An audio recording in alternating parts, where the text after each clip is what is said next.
بسم اللہ الرحمن الرحیم۔ السلام علیکم ورحمۃ اللہ۔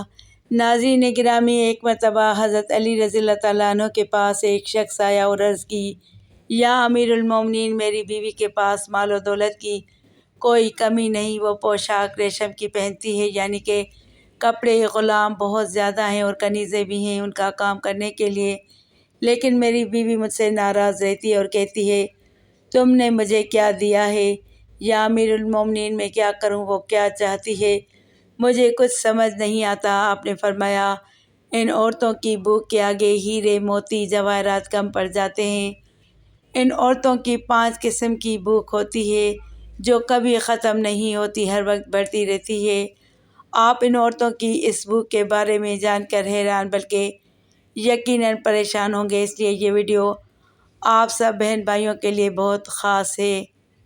اس ویڈیو کو آخر تک ضرور دیکھیے گا۔ ناظرین گرامی، اللہ رب العزت نے عورت کو مرد کی پسلی سے بنا کر ہمیں اشارہ فرمایا، عورت کی تخلیق فرشتوں کی لائی گئی مٹی سے نہیں، وہ مرد کی کوکھ سے عورت کو تخلیق کیا، وہ اس لیے عورت کی تقدس اور پردہ داری کا یہ عالم ہے۔ فرشتوں کی لائی گئی مٹی کی بناوٹ سے بھی پوشیدہ عورت کو میرے رب نے تخلیق کیا۔ پہلی عورت اس مرد کی پسلی سے نکلی جن کی وہ بیوی کہلائی۔ بات آتی ہے پسلی کی، پسلی سے کیوں پیدا کی گئی اور پسلی سے ہی کیوں نکلی؟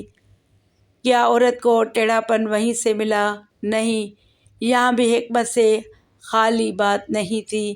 انسانی جسم میں دل اور بہت سے نازک حصے اسی پسلی کے پیچھے چھپے ہوئے ہیں، یعنی ان چیزوں کے لیے پسلی ایک ڈھال ہے، نازک حصوں کے لیے جن کی ضرورت انسان کو زندہ رکھنے کے لیے، نازک حصوں کے لیے بہت ہی ضروری ہے۔ اللہ تعالیٰ نے عورت کو پسلی سے بنا کر یہ نہیں بتایا عورت میں ٹیڑھا پن ہے، بلکہ اس عورت کو پسلی سے بنا کر یہ بات سمجھا دی ہے کہ عورت وقت آنے پر عورت ڈھال بن سکتی ہے۔ اب ہم آپ کو بتاتے ہیں عورت کی 5 بھوک کون سی ہیں، تو چلیے شروع کرتے ہیں۔ نمبر 1، سجنا سنورنا، یعنی کہ سنگار کرنا۔ اس کے بغیر ایک عورت ادھوری مانی جاتی ہے، مگر عورتوں کا بناؤ سنگار صرف اس کے خاوند کے لیے ہونا چاہیے۔ آپ نے یہ بھی فرمایا، عورت صرف اپنے شوہر کے لیے ہی بنتی سنورتی ہے۔ ایسی عورت اللہ رب العزت کے ہاں سب سے نزدیک ہوتی ہے۔ یاد رکھیے، عورتوں کا سنگار اور خوبصورتی بڑھانے کے ساتھ ساتھ عورت کی عزت کو بھی بڑھانا ضروری ہے، لیکن آپ جانتے ہیں عورت کی یہ بھوک کبھی ختم نہیں ہوتی، یعنی کہ عورتوں کی یہ سجنے سنورنے کی بھوک کبھی ختم نہیں ہوتی، بلکہ ان کی سجنے سنورنے کی بھوک زیادہ سے زیادہ ہوتی ہے۔ نمبر 2، مال و دولت اور زندگی۔ عورتوں میں مال و دولت اور زیادہ زندگی پانے کی چاہت کبھی کم نہیں ہوتی۔ ویسے تو لمبے وقت تک جینے کی چاہت ہر انسان میں ہوتی ہے، مگر عورتوں میں کچھ زیادہ ہی خواہش لمبی زندگی کی پائی جاتی ہے۔ یہی وجہ ہے کہ عورتیں مردوں کے مقابلے میں زیادہ ڈرپوک اور کمزور ہوتی ہیں۔ اس کے علاوہ مال و دولت پانے کی خواہش عورتوں میں ٹھوس ٹھوس کر بھری ہوتی ہے۔ عورتوں کی یہ بھوک کبھی ختم نہیں ہوتی۔ نمبر 3، کھانے پینے کی بھوک۔ کہا جاتا ہے عورتوں میں کھانے پینے کی بھوک مردوں کے مقابلے میں بہت زیادہ ہوتی ہے۔ سننے میں یہ بات بھی آتی ہے، آپ کو شاید یہ عجیب لگے مگر یہ بات سچ ہے، کھانے پینے کے معاملے میں عورتیں مردوں سے زیادہ شوق رکھتی ہیں۔ اس کا مطلب یہ ہے کہ عورتوں کو مردوں کے مقابلے میں ڈبل بھوک لگتی ہے، صحت کے لحاظ سے بھی۔ اگر دیکھا جائے تو کہا جاتا ہے عورتوں کو مردوں کے مقابلے میں زیادہ کیلوریز کی ضرورت ہوتی ہے، اسی لیے عورتوں کو مردوں سے زیادہ بھوک لگتی ہے اور ان کی یہی بھوک کبھی ختم نہیں ہوتی۔ نمبر 4، شرم اور لحاظ۔ ویسے بھی آپ نے عام طور پر ہر کسی کے بول چال کی زبان میں سنا ہی ہوگا، شرم لحاظ ایک عورت کا گہنا ہوتا ہے۔ اس کا مطلب یہ ہرگز نہیں ایک عورت میں لحاظ مردوں کے مقابلے میں بہت زیادہ پایا جاتا ہے۔ یہی وجہ ہے کہ چاہے وہ کوئی بھی عورت ہو، کوئی بھی کام کرنے سے پہلے اس معاملے میں ضرور سوچتی ہے اس کا گھر والوں پر کیا اثر ہوگا۔ اس کا مطلب یہ ہے کہ عورت کی یہ بھوک کبھی ختم نہیں ہوتی، یعنی کہ عورت کی یہ بھوک کبھی ختم نہیں ہوتی۔ نمبر 5، جمع کی خواہش یعنی کہ ہم بستری کی چاہت۔ کہا جاتا ہے عورتوں میں ہم بستری کی چاہت مردوں کے مقابلے میں بہت زیادہ ہوتی ہے، لیکن عورتیں اپنی شرم و حیا کی وجہ سے اپنے اندر کی یہ خواہش کبھی اجاگر نہیں کرتی، یعنی کہ عورتیں اپنے اندر کا یہ جذبہ ہمیشہ چھپا کر رکھتی ہیں۔ حالانکہ عورتوں میں ہم بستری کرنے کی چاہت مردوں سے بہت زیادہ ہوتی ہے، اور کہا جاتا ہے بڑھتی عمر کے ساتھ ساتھ عورتوں کی یہ چاہت اور بھی زیادہ شدید بڑھ جاتی ہے۔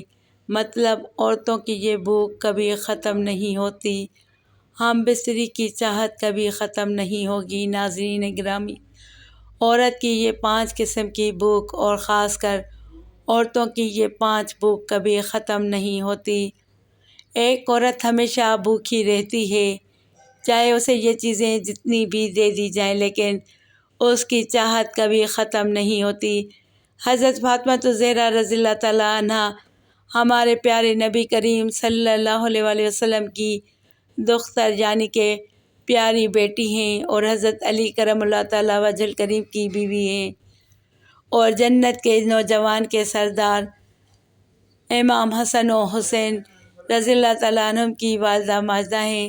حضرت فاطمہ الزہرا رضی اللہ تعالیٰ عنہ عورتوں کو دین اسلام کی باتیں سمجھا رہی تھیں، اور ایک عورت ادب کے لحاظ سے عرض کرنے لگی، یا بنت رسول صلی اللہ علیہ وآلہ وسلم، وہ کون سی عورتیں ہیں جن کو اللہ رب العزت پسند نہیں فرماتا؟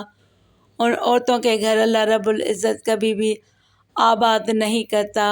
حضرت فاطمہ الزہرا رضی اللہ تعالیٰ عنہ نے سنا، آپ فرماتی ہیں، اے عورت سن، میں نے اپنے بابا جی یعنی کہ نبی پاک صلی اللہ علیہ وآلہ وسلم سے سنا ہے، یہ 3 عورتیں ایسی ہیں جن کو کبھی پسند نہیں فرماتا، عورتوں کے گھر اللہ رب العزت کبھی آباد نہیں ہونے دیتا۔ وہ عورت پوچھنے لگی، اے بی بی فاطمہ الزہرا رضی اللہ تعالیٰ عنہ، وہ کون سی عورتیں ہوں گی جن کو اللہ رب العزت پسند نہیں فرماتا، جن کا گھر اللہ رب العزت کبھی آباد نہیں ہونے دیتا؟ حضرت فاطمہ رضی اللہ تعالیٰ عنہ نے فرمایا، وہ 3 عورتیں میں سے ایک عورت یہ ہوگی۔ نمبر 1، جو عورت اپنے شوہر کی نافرمانی کرے گی۔ حضرت فاطمہ الزہرا رضی اللہ تعالیٰ عنہ نے فرمایا، اے عورت جو اپنے شوہر کی نافرمانی کرتی ہوگی، یعنی اپنے شوہر کی نافرمان ہوگی، اپنے شوہر کا کوئی حکم نہیں مانے گی۔ یاد رکھنا، اللہ کے رسول صلی اللہ علیہ وآلہ وسلم سے سنا ہے، جو عورت اپنے شوہر کی نافرمانی کرتی ہے اور اس کی خدمت کو اپنا فرض نہیں مانتی، وہ عورت ہر دم اپنے شوہر کی خدمت سے دور بھاگتی ہے اور شوہر کو دکھ پہنچانے میں کوئی کسر نہیں رکھتی، شوہر کے حقوق ادا کرنے میں ناکام رہتی ہے، اس عورت کا گھر اللہ رب العزت اجاڑ دیتا ہے۔ آپ نے فرمایا، جو عورت اللہ رب العزت کو پسند ہے، وہ عورت غیر محرم کی نظر اپنے اوپر پڑنے نہیں دیتی۔ اے عورت یاد رکھنا، ایسی عورت کو اللہ رب العزت بہت پسند فرماتا ہے، اور ایسی عورتوں کا گھر ہمیشہ آباد رکھتا ہے۔ نمبر 2، بے پردہ عورت۔ حضرت فاطمہ الزہرا رضی اللہ تعالیٰ عنہ نے فرمایا، دوسری عورت وہ ہوگی جو اس دنیا میں پردے کا خیال نہیں کرے گی، یعنی کہ بے پردہ عورت کے لیے ہمارے نبی کریم صلی اللہ علیہ وآلہ وسلم سے سنا ہے کہ اللہ رب العزت ایسی عورتوں کو پسند نہیں فرماتا جو اس دنیا میں بے پردہ گھومتی ہو، یعنی کہ پردے کا خیال نہ کرے، اللہ رب العزت کے حکم کو نہ مانے۔ جنت میں ہر کوئی اللہ رب العزت کا دیدار سے مشرف کرنے کی خواہش رکھے گا، مگر جو عورت اس دنیا میں پردے کی حالت میں ہوگی، ایسی ہی عورت کا دیدار کرنا خود اللہ رب العزت چاہے گا۔ اسی لیے عورت یاد رکھنا، جو عورت اس دنیا میں اپنے آپ کو ڈھانپ کر نہیں رکھے گی، پردے کا بخوبی خیال نہ کرے گی، اللہ رب العزت ایسی عورت کے گھر کو آباد نہیں کرے گا۔ نمبر 3، بے حیا عورت۔ حضرت فاطمہ الزہرا رضی اللہ تعالیٰ عنہ فرماتی ہیں، تیسری عورت وہ ہوگی اس دنیا میں بے حیائی کو عام کرے گی، یعنی کہ دین سے ہٹ کر فضول اور بے حیا گندے کام کرے گی یہ، اور چغل خوری کرے گی، اپنے دین اسلام اور مذہب کا مذاق اڑائے گی۔ اللہ رب العزت کے رسول پاک صلی اللہ علیہ وسلم سے سنا ہے، جو عورت اس دنیا میں دین اور مذہب کا مذاق اڑائے گی وہ مذہب میں بگاڑ پیدا کرے گی۔ اللہ رب العزت ایسی عورت کو کبھی پسند نہیں فرماتا، ایسی عورت کا گھر ہمیشہ برباد رہے گا۔ اور اس کے بعد حضرت فاطمہ الزہرا رضی اللہ تعالیٰ عنہ نے فرمایا، یہ 3 عورتیں ایسی ہیں دنیا اور آخرت دونوں جہانوں میں برباد رہتی ہیں، اسی لیے اگر تم دونوں جہانوں میں کامیاب رہنا چاہتی ہو، ان 3 بری عادتوں سے آج ہی اپنے دل سے توبہ استغفار کر لو۔ اگر ایک عورت شادی شدہ ہے تو اسے بس اپنے شوہر کی فرما برداری کرنی چاہیے اور ناشکری نہیں کرنی چاہیے، کیونکہ ہماری عزت قیمتی ہے، اور دین اسلام کی شہزادیوں کو پردے میں رہنا چاہیے۔ جو مرد اپنی بیوی کا مذاق اڑاتے ہیں ان کے مال و دولت اور کاروبار رزق بند کر دیا جاتا ہے۔ اللہ رب العزت نے مرد کا رزق اور عزت، دولت، شہرت عورت کے مقدر میں رکھا ہے۔ جو مرد اپنی بیوی کو دکھ دیتا ہے، لوگوں کے سامنے اس کی تذلیل کرتا ہے، لوگوں کے سامنے اس کا مذاق اڑاتا ہے، تو اللہ رب العزت اس انسان کے رزق، مال و دولت اور برکت، شہرت کے دروازے ہمیشہ کے لیے تنگ کر دیتا ہے۔ اور کچھ شوہر ایسے ہوتے ہیں، کچھ بیویاں بھی ایسی ہوتی ہیں جو اپنے شوہر کو گالیاں دیتی ہیں، اور کچھ شوہر بیوی کو گالیاں دیتے ہیں، اور کچھ لوگ مذاق میں بھی گالیاں دیتے ہیں۔ یاد رکھیں، زبان سے نکلی ہوئی گالی ہمیں برباد کر دیتی ہے، ہمارے رزق میں کمی لاتی ہے۔ ایک گالی ہمارے قبر میں ایک بچھو پیدا کرے گی۔ اللہ اکبر۔ اور گالی گلوچ کرنے والا انسان ہمیشہ مصیبت اور پریشانیوں میں مبتلا رہتا ہے اور تباہ و برباد ہو جاتا ہے۔ اپنی زبان سے ہمیشہ اچھے الفاظ کا چناؤ پیدا کریں، کیونکہ تمہاری زبان سے نکلے ہوئے الفاظ میں تمہارے مقدر کو سنوار سکتے ہیں۔ اللہ رب العزت ہمیں ان احکامات پر چلنے کی توفیق عطا فرمائے۔